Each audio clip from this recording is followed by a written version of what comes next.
ಹುಣಸೂರು ತಾಲೂಕಿನ ಕಾಂಗ್ರೆಸ್ ಕಾರ್ಯಕರ್ತರ ಸಭೆಯನ್ನು ಉದ್ಘಾಟಿಸಿದ ಎಚ್.ಸಿ. ಮಹದೇವಪ್ಪ. ಈ 5 ಜನರಿಗೂ ಕೂಡ ನ್ಯಾಯವನ್ನ ಕೊಡ್ತಕ್ಕಂಥ ಕೆಲಸವನ್ನ ನಮ್ಮ ಭಾಗದ ಹಿರಿಯ ನಾಯಕರು, ನಮ್ಮೆಲ್ಲರ ನೆಚ್ಚಿನ ಸಚಿವರು, ಉಸ್ತುವಾರಿ ಸಚಿವರುಗಳು ಆದಂತಹ ನಮ್ಮ ರಾಜ್ಯ ಕಂಡಂತಹ ಅತಿ ಪ್ರಮುಖ ಧೀಮಂತ ನಾಯಕರಾದಂತಹ ಮಾದೇವಪ್ಪ ಸಾಹೇಬರ ವೇದಿಕೆ ಮೇಲೆ ಆಗಮಿಸಿದ್ದಾರೆ. ಎಲ್ಲರೂ ಕೂಡ ಜೋರಾಗಿ ಚಪ್ಪಾಳೆಯನ್ನ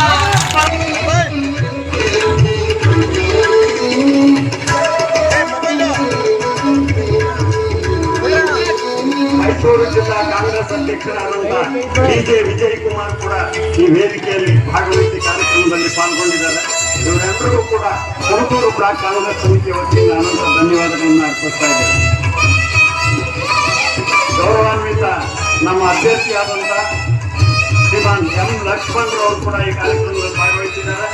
ನಮ್ಮ ಹುಣಸೂರು ತಾಲೂಕಿನಲ್ಲಿ ಲೋಕಸಭಾ ಚುನಾವಣೆಯ ಪ್ರಚಾರ ಭಾಷಣ ಸಭೆ, ಕಾರ್ಯಕರ್ತರ ಸಭೆ ಇದೇ ಪ್ರಥಮವಾಗಿದೆ. ಈ ಬಾರಿಯ ಚುನಾವಣೆಗೆ ಆಗಮಿಸಿರ್ತಕ್ಕಂಥ ತಮ್ಮೆಲ್ಲರಿಗೂ ನಾನು ನಿಮ್ಗೆ ಅಶ್ಯೂರೆನ್ಸ್ ಕೊಡ್ತೀನಿ, ಡೆಫಿನೆಟ್ ಆಗಿ ನನ್ನ ನೀವು ಗೆಲ್ಸಿದ್ರೆ ಡೆಲ್ಲಿಗೆ ಹೋಗಿ ಅದೆಲ್ಲ ಕುಂತಿದ್ದು ಊರೆಲ್ಲ ಸುತ್ತಕೊಂಡು ಮತ್ತೆ ವಾಪಸ್ ಬರುವಂತ ವ್ಯಕ್ತಿ ಡೆಫಿನೆಟ್ ಆಗಿ ನಾನು ಆಗುತ್ತೆ.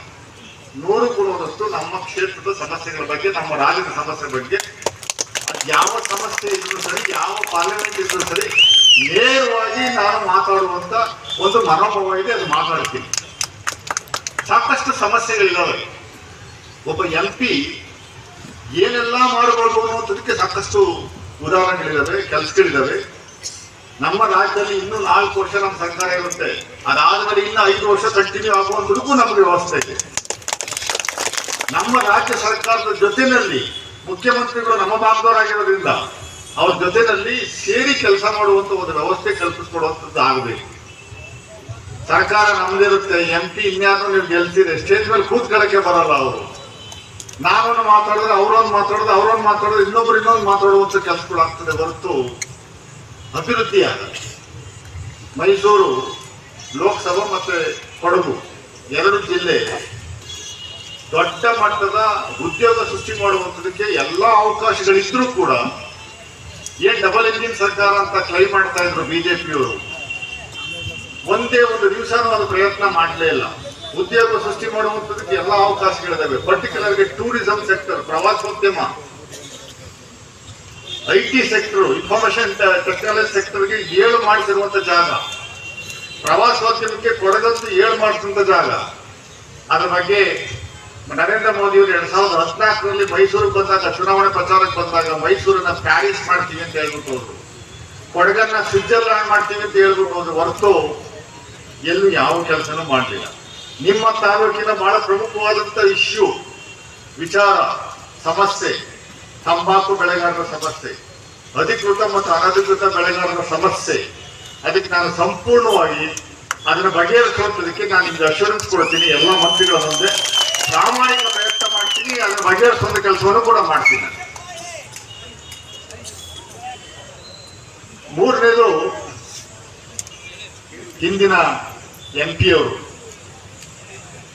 ಅವರೇ ನೆಕ್ಸ್ಟ್ ಅಭ್ಯರ್ಥಿ ಆಗ್ತಾರೆ ಅಂತ ನಾನು ಬಹಳ ಕಷ್ಟಪಟ್ಟು ಮಾನ್ಯ ಮುಖ್ಯಮಂತ್ರಿಗಳನ್ನು, ನಮ್ಮ ಭಾಗದ ಎಲ್ಲ MLAಗಳನ್ನ ಕನ್ವಿನ್ಸ್ ಮಾಡಿ ದಯಮಾಡಿ ನನಗೆ ಟಿಕೆಟ್ ಕೊಡಬೇಕು, ಅವ್ರ ವಿರುದ್ಧ ಕುಸ್ತಿ ಆಡೋದಕ್ಕೆ ನಾನು ರೆಡಿ ಇದ್ದೀನಿ ಅಂತ ನಾನು ಹೋಗಿ ಟಿಕೆಟ್ ತಗೊಂಬಂದ್ರೆ ಅಖಾಡದಲ್ಲಿ ಅವ್ರು ಬರಲೇ ಇಲ್ಲ. ಅವ್ರ್ಯಾರು ಇನ್ನೊಬ್ಬರನ್ನ ಪಾಪ ತಗೊಂಬಂದು ನಿಲ್ಸಿದ್ರು ಅಖಾಡಕ್ಕೆ. ನಾನು ಒಂದು ಸಣ್ಣ ಮನೇಲಿದ್ದೀನಿ, ಭಾರತೀಯ ಜನತಾ ಪಕ್ಷದ ಅಭ್ಯರ್ಥಿ 6 ಮನೇಲಿದ್ದಾರೆ.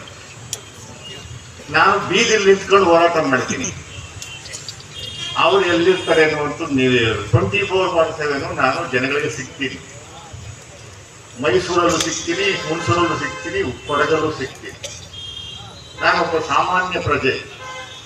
ನಾನು ಈಗಲೂ ಬೆಂಗಳೂರಿಗೆ ಹೋಗ್ಬೇಕಾದ್ರೆ ಟ್ರೈನಲ್ಲೇ ಹೋಗೋದು. ಈಗ ಒಂದು 3 ದಿವಸದಿಂದ ಕಾರಲ್ಲಿ ಓಡಾಡ್ತಾ ಇದ್ದೀನಿ, ಯಾಕಂದ್ರೆ ಅಭ್ಯರ್ಥಿ ಆಗಿದ್ದೀನಿ. ಕೊಡಗಿಗೆ ಹೋಗ್ಬೇಕಾದ್ರೆ ಬಸ್ಸಲ್ಲೇ ಹೋಗೋದು. ನಾನು ರಿಯಲ್ ಎಸ್ಟೇಟ್ ನೋನ್ ಅಲ್ಲ, ಬಿಸ್ನೆಸ್ ನೋನ್ ಅಲ್ಲ, ಇಲ್ಲ ಇನ್ಯಾವುದು ವಿವಿಧ ಇದರಲ್ಲಿ ನಾನು ದುಡ್ಡು ಮಾಡಿರುವಂತನಲ್ಲ. ಸಾಮಾನ್ಯ ಪ್ರಜೆ ನಾನು. ನಾನು ಬೀಡಿ ಸೇದಲ್ಲ, ಸಿಗರೇಟ್ ಸೇದಲ್ಲ, ಕುಡಿಯೋ ಚಟ ಇಲ್ಲ, ರಾತ್ರಿ ವ್ಯವಹಾರ ಇಲ್ಲ, ಹಗಲು ವ್ಯವಹಾರ ಇಲ್ಲ, ಯಾವ ವ್ಯವಹಾರನೂ ಇಲ್ಲ. ಈ ನಿಲೆಯಲ್ಲಿರುವಂತ ವ್ಯಕ್ತಿ 24/7 ನಿಮ್ಮ ಕೆಲಸ ಮಾಡುವಂತಕ್ಕೆ ನಾನು ಬದ್ಧನಿದ್ದೇನೆ. ದಯಮಾಡಿ ನನಗೊಂದು ಅವಕಾಶ ಕೊಡಿ ಅಷ್ಟೇ. ನಾವು 2-3 ಬಾರಿ ಸೋತಿದ್ದೀವಿ. ಕೊನೆ ನಾನು ಹುಟ್ಟುವಾಗ ಒಕ್ಕಲಿಗ, ಬೆಳೀತಾ ಬೆಳೀತಾ ವಿಶ್ವಮಾನವ. ಎಲ್ಲಾ ಜಾತಿಯವರು ಒಟ್ಟಾರೆ ಕೂಡ್ಕೊಂಡು ಕರ್ಕೊಂಡು ಹೋಗುವಂತ ವ್ಯವಸ್ಥೆ ನಮ್ಮಲ್ಲಿದೆ. ಎಲ್ಲಾ ಜಾತಿಯವರು ಫ್ರೆಂಡ್ಸ್ ನನ್ನ ಹತ್ರ ಇದ್ದಾರೆ. ನಾನು ಯಾವತ್ತೂ ಎಲ್ಲೂ ಪಾಶ್ಚಾತ್ಯ ಮಾಡೋನಲ್ಲ, ಎಲ್ಲರೂ ಪ್ರೀತಿಸುವಂತ ವ್ಯಕ್ತಿ. ದಯಮಾಡಿ ನಮ್ಗೊಂದು ಅವಕಾಶ ಕೊಡಿ. ಈ ಸಾರಿ ನಮ್ಮನ್ನು ಗೆಲ್ಲಿಸಿ ಈ ಭಾಗದ ಮೈಸೂರು ಲೋಕಸಭಾ ಕಾನ್ಸ್ಟಿಟ್ಯೂನ್ಸಿನ ಯಾವ ರೀತಿ ಮಾದರಿಯಾಗಿ ಮಾಡಬೇಕು ಅನ್ನುವಂಥದ್ದು ಮಾತಾಡಬಾರ್ದು, ಹೇಳಿ ತೋರಿಸುವಂತ ಕೆಲಸವನ್ನ ಮಾಡ್ತೀನಿ ಅಂತ ಹೇಳಿ ಮತ್ತೆ ನಿಮ್ಮನ್ನು ನಾನು ಕೇಳ್ತೀನಿ. ದಯಮಾಡಿ ಅವಕಾಶವನ್ನ ನೀವು ಕೊಡಬೇಕು ಅಂತ ನಾನು thank you sir, thank you. ಈ ದಿಕ್ಕಿನಲ್ಲಿ ಇವತ್ತು ನಮ್ಮ ತಾಲೂಕಿನ ಕಾಂಗ್ರೆಸ್ ಕಾರ್ಯಕರ್ತರು ಅವರಿಗೆ ತುಂಬುವುದರಿಂದ ಆಶೀರ್ವಾದ ಮಾಡಿ, ತಾವುಗಳು ಇರೋ 20 ದಿನದಲ್ಲಿ ನಾನು ಇಲ್ಲೇ 20 ದಿನವೂ ಇಲ್ಲೇ ಇರ್ತೀನಿ, ಒಂದು ಹೊಸ ಕ್ರಿಯಾ ಯೋಜನೆ ಆಕ್ಷನ್ ಪ್ಲಾನ್ ಮಾಡಿಕೊಂಡು ಜನರಿಗೆ ನಾವು ಯಾವ ರೀತಿ ತಲುಪಬೇಕು. ಈ MP ಚುನಾವಣೆ ಇದು ದೇಶಕ್ಕೋಸ್ಕರ ನಡೆಯುವಂಥ ಚುನಾವಣೆ, ಇದೆಲ್ಲ ಲೋಕಲ್ ರಾಜಕಾರಣ ಅನ್ನೋ ಪ್ರಶ್ನೆ ಅಲ್ಲ. ದೇಶಕ್ಕೋಸ್ಕರ ತಲುಪಬೇಕು. ನಿಮಗೆ ಸಮರ್ಥವಾಗಿ, ವಿಶೇಷವಾಗಿ ಹುಣಸೂರು, ಪಿರಿಯಾಪಟ್ಟಣ, ಕೋಟೆ ಈ 3 ತಾಲೂಕಿನಲ್ಲಿ ಅತಿ ಹೆಚ್ಚು ರೈತರು ಹೊಗೆಸೊಪ್ಪು ಬೆಳೆಯುವಂಥದ್ದು. ಹೊಗೆಸೊಪ್ಪು ರೈತರ ಪರವಾಗಿ ಯಾವ್ದಾರ ಒಂದು ಗಟ್ಟಿ ಧ್ವನಿ ಲೋಕಸಭೆಯಲ್ಲಿ ಹೋಗಬೇಕು ಅಂದ್ರೆ ಅದು ಲಕ್ಷ್ಮಣ್ ಬಿಟ್ಟರೆ ಅವ್ರಿಗಿಂತ ಇನ್ನೊಬ್ಬ ಇರಕ್ಕೆ ಸಾಧ್ಯ ಇಲ್ಲ. ಖಂಡಿತವಾಗ್ಲೂ ಅವ್ರನ್ನ ನಾವು ಉಳಿಸ್ಕೊಳ್ಳೋದು ಬಹಳ ಮುಖ್ಯವಾಗಿದೆ. ಹೊಗೆಸೊಪ್ಪು ಬೆಳೆಗಾರರ ಕಷ್ಟ ಈ ವರ್ಷ ಸಮೃದ್ಧಿಯಾಗಿದ್ದಾರೆ. ಸಮೃದ್ಧಿ ಇದ್ರೂ ಕೂಡ ಕಳೆದ ವರ್ಷ ಯಾರು ಶುಂಠಿ ಬೆಳೆದಿದ್ದಾರೋ ಅವರು ಇವತ್ತು ರಾಜರಾಗಿದ್ದಾರೆ. ಈ ಸಲ ಆಗಿದ್ರೆ ನೆಕ್ಸ್ಟ್ ಕತೆ ಏನಾಗುತ್ತೆ ಅನ್ನೋದು ಬೈರೋದು ಕೂಡ ನಾವಿದ್ದೀವಿ. ಏನಾಗ್ಬಿಡುತ್ತಪ್ಪ ಅವ್ರಿಗೇನೋ ನೋಡ್ಬಿಟ್ಟು ಇವ್ರು ಈ ಸಲ ಆಗ್ಬಿಟ್ಟವ್ರೆ. ಇದು ವಾಸ್ತವಾಂಶ, ನಾನು ಹೇಳೋದಿಲ್ಲ. ಹೋರಾಟ ಅದೇ ಯಾರಿಗೋಸ್ಕರ ಮಾಡಿದ್ದು? ಲಕ್ಷ್ಮಣ್ ಇವತ್ತು MP ನಿಲ್ತಾನೆ ಅಂತ ಗೊತ್ತಿತ್ತಾ? ಅನುಷ್ಠಾನ ಏನಾರು ಆಗಿದ್ರೆ ಅಂತ ಒಂದು ದೊಡ್ಡ ಒಂದು ಯೋಜನೆನ ಹೋರಾಟ ಮಾಡಿ ನಿಲ್ಸೋಂಥದ್ರಲ್ಲಿ ಅವತ್ತು ನಾವು ಹೋಗಿದ್ದು. ನಾವುಗಳು 25 ವರ್ಷದಿಂದ ವ್ಯಾನ್ಗಳು ಮಾಡಿಕೊಂಡು ಹೋಗಿ ಇಲ್ಲಿಗಾಗಬಾರ್ದು ಅಂತ ಮಾಡಿದ್ದು. ಈ ರೀತಿ ಸಾಮಾಜಿಕ ಕಳಕಳಿ ಇರುವಂಥ ಹೋರಾಟ ಮಾಡೋದು. ಮೈಸೂರಿನಲ್ಲಿ 10 ಹಲವು ಯಾವ ಕಾನೂನು ವಿರುದ್ಧವಾಗಿರ್ತದೆ, ಕಾನೂನು ಪ್ರಕಾರ ಯಾರು ಇರೋದಿಲ್ಲ ಅವ್ರ ಬಗ್ಗೆ ಹೋರಾಟ ಮಾಡೋದು. ಎಲ್ಲಿ ಸರ್ಕಾರದ ಕಾರ್ಯಕ್ರಮಗಳನ್ನ ಅನುಷ್ಠಾನ ಮಾಡಬೇಕು ಎಲ್ಲದನ್ನು ಇದೆಲ್ಲ ನೋಡಿ ಅವರಿಗೆ ಸಮರ್ಥವಾಗಿ ನಮ್ಮ ಕಾಂಗ್ರೆಸ್ ಪಕ್ಷ ಅವರಿಗೆ ವಾಗ್ದಾನ ಪೋಸ್ಟ್ಗಳು ಕೂಡ ಕೊಡ್ತು. ವಾಗ್ದಾನ ಪೋಸ್ಟ್ ಕೊಡೋದು ಯಾಕೆ